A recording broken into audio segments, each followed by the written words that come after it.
Hi, everybody. This is Stefan Molyneux from Free Domain Radio, back with a good friend, Peter Schiff, an economist, financial broker and dealer, author, frequent guest on national news and this show, the host of the Peter Schiff Show podcast, the CEO of Euro-Pacific Capital, and the chairman of Schiff Gold. You can get his information and see his resources and products at schiffgold.com, schiffradio.com, and europac.com. Peter, how are you doing today?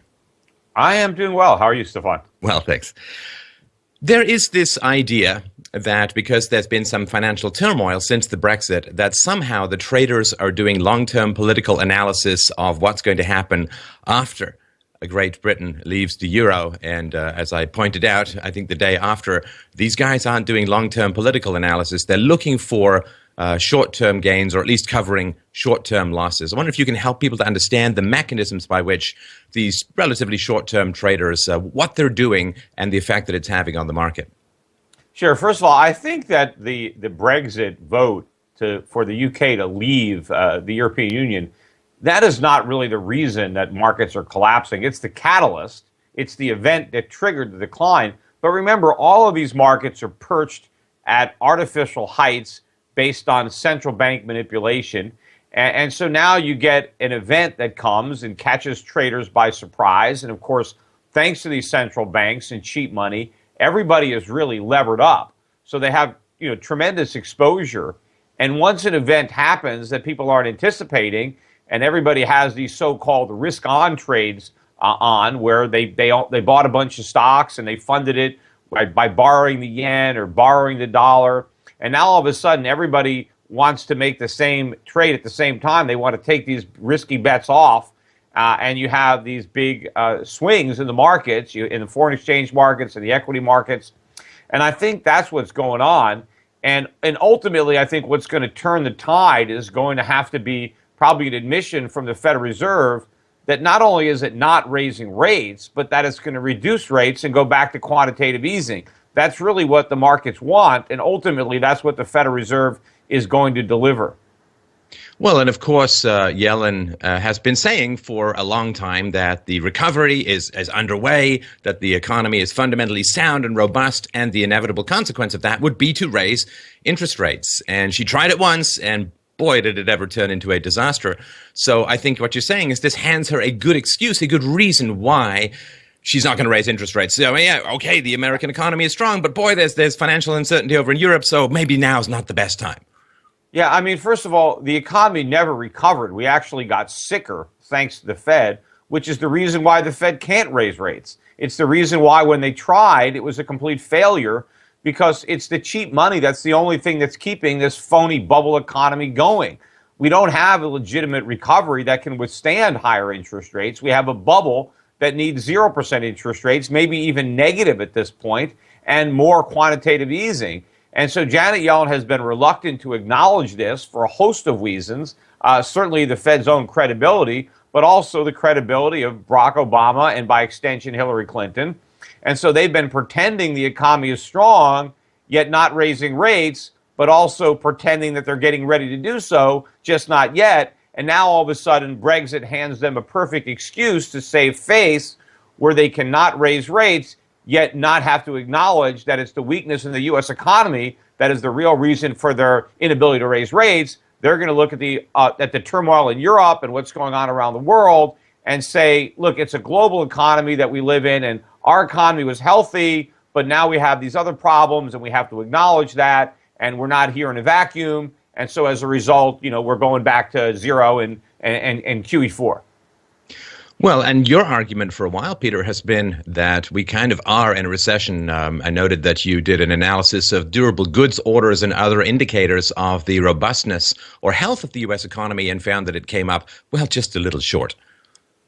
Yeah, I think a lot of these government statistics are sugarcoating the economy. I mean, that's, I think, one of the reasons that so many British were willing to vote to leave the EU, was because the economy there is not as robust as their leaders are pretending. And that's certainly the case in the United States. I think we are living through a recession that is being packaged and sold to the American public as if it were a recovery, but the American public isn't buying it. That's why Donald Trump is the presumptive nominee for the Republicans, and that's why Bernie Sanders gave Hillary Clinton such a run for her money in the primary, because the Sanders voters and the Trump voters are not buying this recovery. And in fact, that's why so many Sanders voters won't even vote for Hillary, because they want change. They don't want more of the same. And if the economy were good, voters would want a continuation of those policies. The fact that they want something different is a repudiation of those policies, because they have not delivered what has been promised. And it struck me as very bizarre that Alan Greenspan, of course, Federal Reserve Chairman from 87 to 2006, was recently talking about how Friday's trading was the worst, the most brutal that he's ever seen. How is that remotely possible, given just basic math? Well, I think that what he's referring to is what he believes is coming. I don't think he was talking about one day. I think Greenspan is looking at this Brexit vote as a domino, and that many more are about to fall, that this is really a revolution where a lot of big changes and big surprises are going to be coming. And I think he's anticipating what comes next, because clearly what happened on Friday was nothing like Black Monday in 1987, which he talked about, and it was certainly nothing like the financial crisis of 2008. But I think Alan Greenspan realizes how screwed up this economy is, because A, he helped screw it up, but he understands the mistakes that he made. Even if he doesn't want to admit them, he understands them. He understands the larger mistakes that have been made by Bernanke and now Yellen. And so he is kind of preparing us for what he knows is coming. And that's what I've been trying to do, with my clients. If you thought 2008 was bad, you ain't seen nothing yet. I think Greenspan is right. What's coming is going to be worse for investors, for Americans, which is why people need to quickly, if you haven't already done so, get your financial house in order. Get out of U.S. dollar assets. In fact, this rise in the dollar as a result of Brexit is really just a gift horse for people who want to get rid of their dollars, because it's not like the U.S. is a safe haven. This is not about buying safety. This is about unwinding leverage bets. And so the dollar is a beneficiary, just like the yen. But ultimately, the dollar is going to come crashing down, because the problems on this side of the Atlantic are worse than the problems on the other side. So take advantage of this. Now, gold prices, gold's going up. Gold's at new highs for the year. Gold stocks are on fire. A lot of gold stocks have already doubled or tripled this year, but they're still cheap compared to where they've been, and certainly compared to where they're going. There's a lot of value here in the market. So people need to do something. They can contact me at Euro Pacific Capital at Europac.com, speaking to one of my advisors about how to get your portfolio under our management, so we can build you a diversified international portfolio in the real safe havens, in places like Switzerland and Singapore and New Zealand and Norway and Hong Kong. Places that really are in much better shape, where the currencies will benefit from a loss of not only against the pound and the euro, but the dollar as well, which ultimately is going to go down. And to get into the mining sector, and if you don't have any physical gold yet, certainly contact me at schiffgold.com. It's not too late to buy gold. It's not too late to buy silver. Sure, gold and silver are up a lot this year, but it's nothing compared to how much they dropped in the 3 years previous to this year. And I think we still have a long way to go on the upside of this bull market. One thing I can't figure out, Peter, maybe you can unpack this for me, is the rise of the yen relative to the British pound. Makes no sense to me. I mean, I recently did a show talking about the economic problems in Japan, which basically just seems to be a black hole with no bottom. A massively aging population, low birth rates, a 3-decade recession that's been going on, massive amounts of quantitative easing, the natural and inevitable holding down of interest rates as a result. It seems like a giant mess. So how on earth can people be fleeing, if they are, into the yen when the Japanese economy is such a mess? Yeah, well, first of all, everybody believes that Japan is a mess, and that's one of the reasons that everybody was already short the yen, coming into this crisis. I mean, people use the yen as a funding currency. You borrow yen, and then you take the money and you buy stocks. And so that's where the leveraged speculative community, that's the position that they were in leading up to the Brexit vote. You had a lot of people who had sold yen and then had taken the proceeds and bought stocks. They bought a lot of European stocks. They were bullish. They thought that the Brexit vote was going to be defeated and that the UK would remain in the Eurozone, and this was supposed to be a bullish catalyst for the risk assets.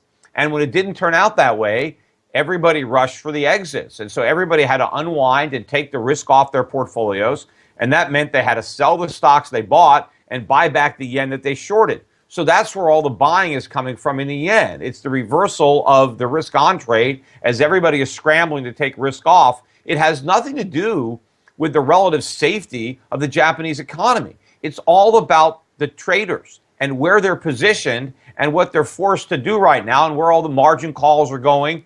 And so this is what's driving it. It is all a bunch of noise, but what people who really understand what's going on will take advantage of this noise and other people's mistakes and problems to better position their own portfolio for what's actually going to happen when the fundamentals take over from the short-term traders. Right. And I think, as you've pointed out, Peter, the recovery, if you can even call it that, in the States is weaker than recoveries from previous recessions, which means that, I think, domino-like, the next recession is going to be worse than previous recessions. Is that a fair way to put it? That's what I've been saying all along. Look, if you think this recovery is weak, wait till you get a load of the next recession. I mean, because normally when you have a recovery, things get a lot better during the recovery, and so people are prepared for the next recession. This is probably the only recovery in history where the average American is worse off at the end of the recovery than he was at the beginning. In fact, for most people, this recovery is actually worse than the recession that preceded it. I mean, that's probably unprecedented in the business cycle where the recovery is worse than the recession. And if that is the case, just imagine what lies in store during the next recovery when we barely recovered in the last one, or rather the next recession, because we're starting from such a pathetically low level. So this is going to be the worst recession. You know, they call the last recession the Great Recession. I've been joking that they're going to have to rename that one because this one is going to be a greater recession, and it may even be greater than the Great Depression. So, you know, what are we going to call it? I'm not really sure, but I think that a lot of Americans are going to have to endure it. But the best thing that you can do now is at least protect your wealth. As I said earlier, try to position your portfolio not to get wiped out during this, you know, financial apocalypse or whatever you want to call it. But it's coming. And again, I think that's what Greenspan is referring to. He sees this coming too, and he's warning about it. And covering his own tracks, of course, as a contributor. Now, for many years, you and I have both been hammering against collectivism or globalism or fiat currency control, massive hyper-regulation of the economy, excessive taxes, all of that kind of stuff.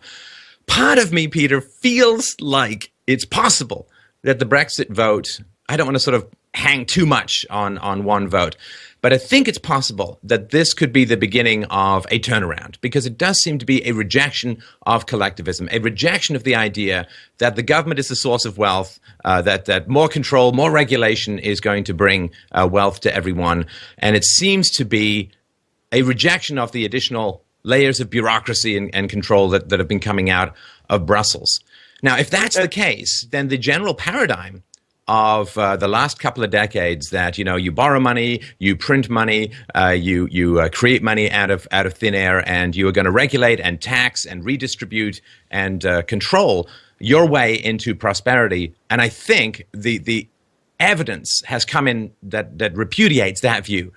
So fundamentally, so foundationally, the wealth has not materialized. What has materialized, it's instability, stagnant incomes, massive debt, entrepreneurial slowdowns, and massive shocks that repetitively hit the economy.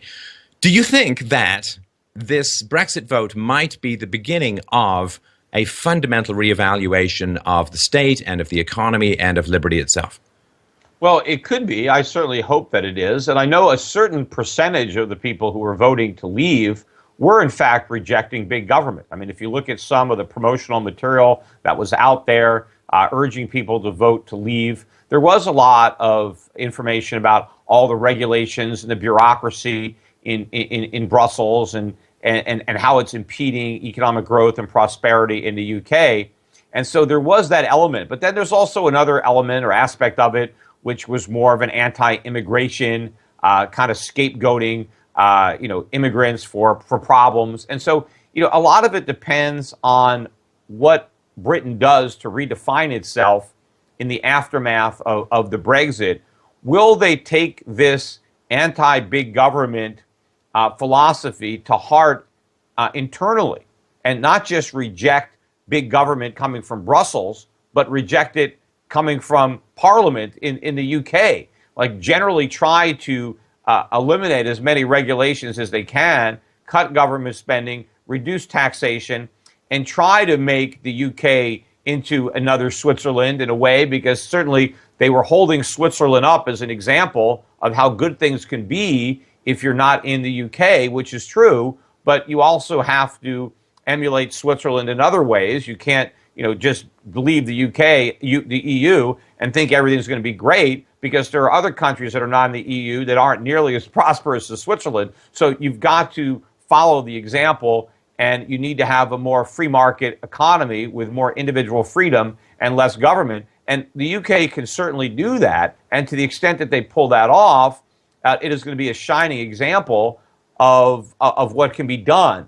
And, there is one of these movies, or a movie out there called Brexit the Movie, that I've been urging people to watch, because in that video, apart from really exposing all the waste in the EU in Brussels, but they do a good job of contrasting what happened to the UK versus Germany in the aftermath of the Second World War, because the UK won the war, Germany lost the war, also Japan, right? Both those nations were obliterated.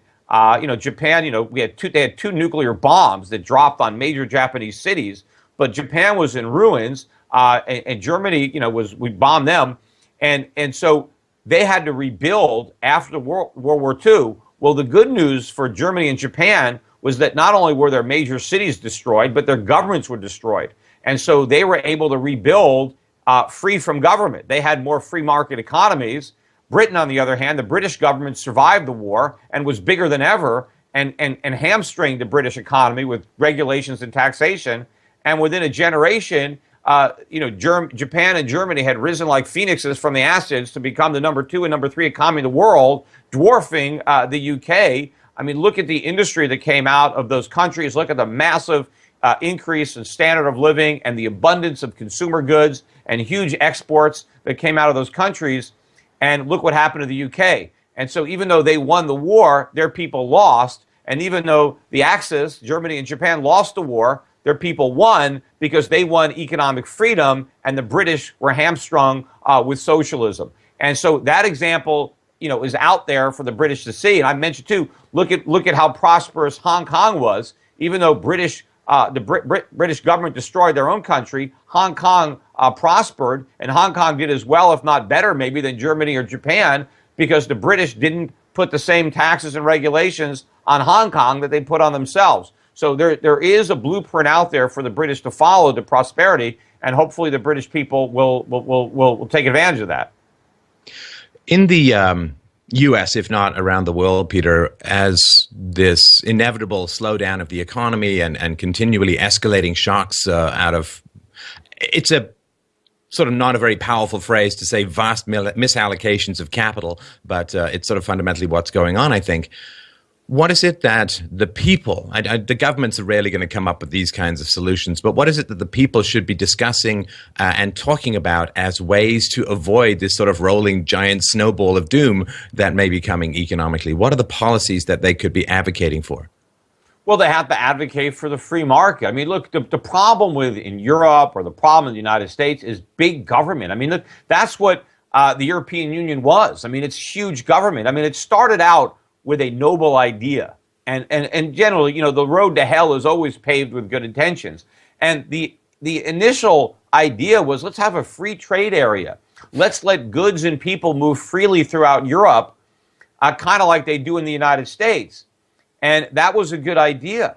But then the problem was the European government in Brussels grew, almost like our own government in Washington, D.C. The United States was a good idea initially when the U.S. government followed the Constitution and stayed very small and didn't tax and regulate. But now, of course, the Constitution is a rotten deal for just about every state in the Union. And I think, if states had the ability to leave, they should do it. But unfortunately, we don't have that ability. We're all stuck here. But it was a good idea. But, it's like the camel's nose under the tent. The Europeans made a deal with the devil. They created this government entity that was supposed to, take away all the problems of all the other government entities. Because why were there tariffs? Why was it hard for goods and people to move from country to country? It was because of big governments in the individual countries. And so they said, hey, let's create another government to undo all the problems of all these other governments. And so they ended up with another level of government, which initially was very small, and it was a benefit. But now it has grown to the point where it's so large that it's now people are worse off, that countries are now worse off being part of the EU than they would have been had they never started it. And that is always the problem with government. That's what happened in the United States. We tried to form a more perfect union. We gave up the Articles of Confederation. We wrote the Constitution. We created government, a federal government that was still very small and that had very few powers that were enumerated in the Constitution. But the government under the Constitution was not quite as weak as the government under the Articles. But initially, it worked very well. Up until probably the turn of the 19th, 20th century, the country did very, very well. The government followed the constraints that were initially, imposed upon it by the Constitution.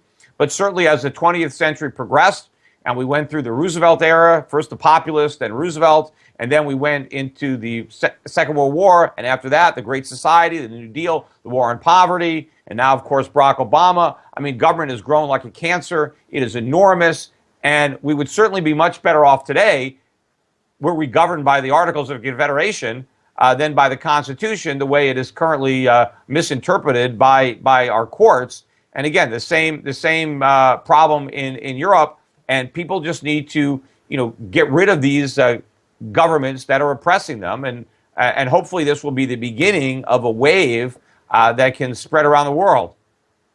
And that's a strange thing, Peter. I mean, when it comes to free trade, if you have a bigger pile of paper at the end of your free trade negotiations than you had at the beginning, you are not achieving free trade. Like I think with regards to the euro, I mean, if people wanted to have free trade across Europe, all they needed to do was lower regulations and tariffs and smooth out the taxes. But they didn't do that, and they ended up. Yeah, it's like with the Trans-Pacific Partnership. They end up with giant piles of paper that reach, to the top of the room, and they somehow think that this additional regulations and complications and so on are somehow going to guarantee free trade, which is insane. The government simply need to get out of the way of free trade, and if you've got to end up with one piece of paper saying don't initiate force and keep your promises or your contracts, anything more than that is the opposite of free trade. Yeah, I mean, absent government, we have free trade. We don't need regulations to have free trade. It's the regulations that prevent free trade. Because absent government, people are going to trade freely with one another. I mean, that's just the way it's going to work. We're all going to try to benefit to our mutual advantage by buying and selling with one another. I mean, we're going to always try to get the best deal. We're going to look for the highest quality and the lowest price all around the world. And everybody is going to do that. So the only reason that you don't have free trade is because government is interfering. Government is writing rules and regulations to inhibit free trade. And then when the politicians get together and they say, oh, let's have a free trade agreement, and it's a mile high, you've got this huge stack of paper. I mean, in order to have a free trade agreement, it should just have one sheet of paper. We'll abolish all the existing rules and there'll be free trade. I mean, you can write it on an index card.